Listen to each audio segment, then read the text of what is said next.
Hello and welcome to Bags of Action. My name's Steve and this is a 5-minute review of Robin Hood from 2018. The film is directed by Otto Bathurst, who's a producer and director who's worked on Robin Hood, Peaky Blinders and Black Mirror in the past. The film stars Taran Edgerton, Jamie Foxx, Ben Mendelsohn, Eve Hewson, Jamie Dornan, Tim Minchin and Paul Anderson, as well as F. Murray Abraham. The film is a retelling of the Robin Hood myth, trying to smooth off some of the rough edges and do a modern retelling in the way of a historic version. So there's a lot of modern things that are applied to it, the way that it's directed, the way that the action scenes are shot in the Middle East to begin with, reminds me very much of a modern war film, something you might see almost like a special forces group of people moving through, clearing buildings one at a time, except instead of having rifles or handguns, this time they have bows,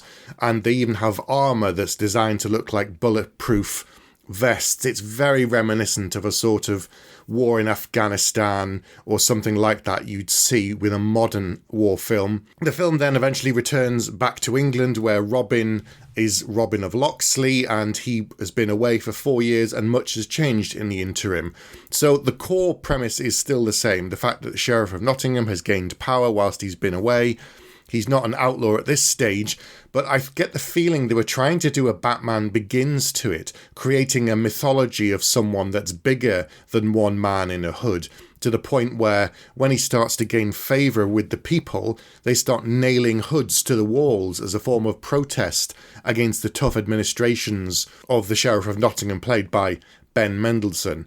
Jamie Foxx plays John, a Moor that he previously fought with and injured whilst he was out there in the Middle East during the Crusades, and he's now come back to help Robin get revenge on those, and in doing so help his own people who are struggling, because by destabilising the sheriff who's helping to fund the war through the church, it will help his people. So it's an interesting premise. They've tried to do something a bit different. I appreciate some of the more modern aspects that they brought to the story. For starters, Maid Marion, played by Eve Hewson, has a lot more agency in this film. She's not someone who just stands around waiting to be saved. Her and Will, who eventually becomes Will Scarlet, have become a couple in the 4 years that Robin's been away and has been presumed dead. And so things have changed. He's not fawning after her all the time and vice versa, but there's obviously still existing tension between them. Robin starts an uprising as an anonymous person in the hood,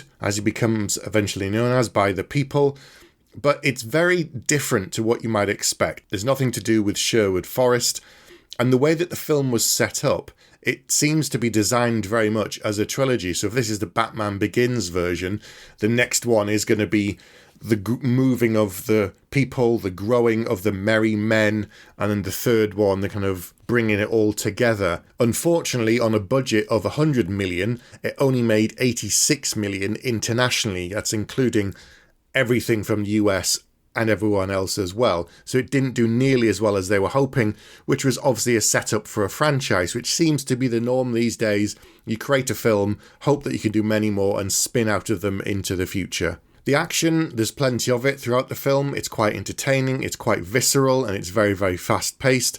I will say that the number of CGI horses in this film that died was off the charts, way more than you'd see in any kind of Braveheart or something like that. They had horses jumping over things, which is fine, but you also had them breaking through walls, jumping off cliffs, all sorts of ridiculous things.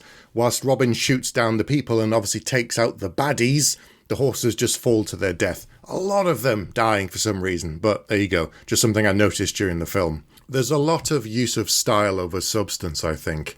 They try to make up for the script, which is sometimes weak and really weird, with a lot of fast-paced action, quick cuts, and explosions. There's a lot of that as well, even to the point where you have the local people fighting against the powers, and they're using flaming bombs, very much reminiscent of Molotov cocktails, and it was a little too close to comfort for me of seeing modern day reflected there, with people fighting against the police and others in the armed forces. The cast do their best with what they've got. Ben Mendelsohn is particularly evil and moustache twirling, I know he's a great actor with a lot of range, but he wasn't really given much to do. Taran Edgerton is always funny and very watchable, but he felt a bit flat in this. I don't know, he seemed to be having a good time, and Jamie Foxx as well, and they make an impressive and exciting pair when they're on screen, and they're always having good fun during the action scenes.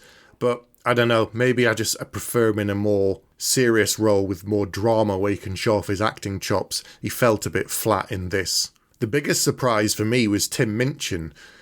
For the first 20 minutes or so, he was completely unrecognisable as Friar Tuck.